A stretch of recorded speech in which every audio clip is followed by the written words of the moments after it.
Well, it's day 12, and I just wanted to talk a little bit about um, the emotional effects of having Bell's palsy. It's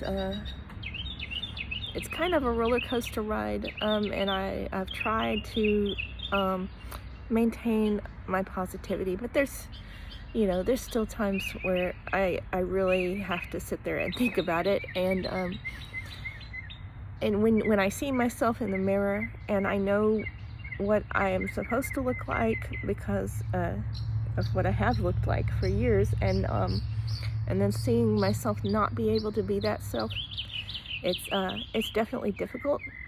I think the way that it is good is that it is helping me to learn how to not be attached to my identity, my face as my identity, and helping me to see the true identity within, and be more focused on that, I guess. But it is still very emotionally difficult to not be able to speak normally. As you can see, like my P's and my F's are much more difficult, and when I try to speak louder or more quickly, it comes off sounding really, really bizarre. And I can't enunciate words as well. I can't articulate what I want to the same way. Eating is definitely a challenge. Sucking through a straw is almost impossible without help from my finger. And just seeing myself in the mirror, when I take the tape off, I can't. The reason I'm still wearing tape is because it is incredibly uncomfortable to walk around with one eye just always burning.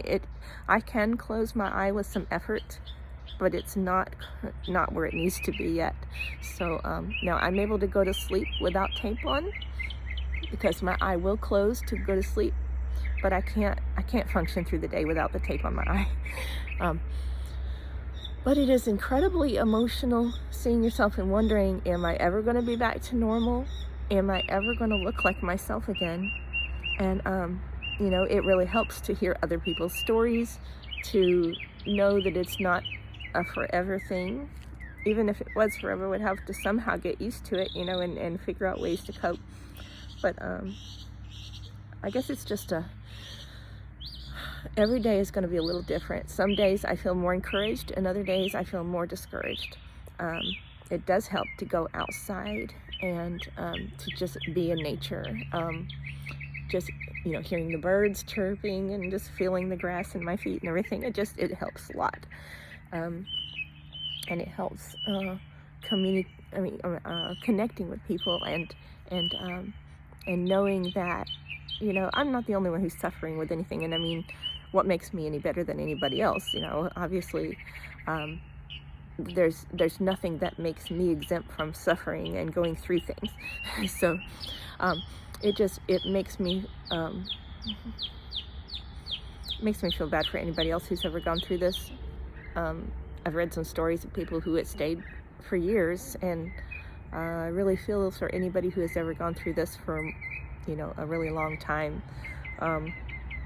And anyway, it's just it's difficult to do things with one eye.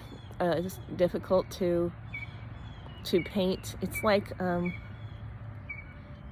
it's doable, but it's a little bit more difficult. It feels like everything's a little darker, and don't have the same depth perception.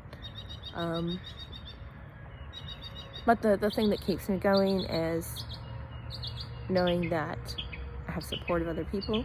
People don't seem to other people don't put the same importance on it that I do. From my perspective, I feel incredibly disfigured. To other people, it may not feel as pronounced as it does from my personal perspective. And I know that it'll eventually get better, and but I just think it's good to document the feelings that you go through when you have something like this happen, because it's definitely not easy. Definitely not easy at all, because you wake up every day thinking maybe today I'll have more movement. And then it's like, nope, no, you don't. You don't have more movement at all. And I also feel for my kids, because I know they're like, wondering if I'm going to be okay. And they've seen me when I got really low feeling, and seen me cry. And, I feel bad for them having to go through that. But I think maybe I can be a good example for them on how to deal with difficult situations. Maybe this is a good thing for them to see, so that they can have an optimistic outlook on life when they're going through something difficult.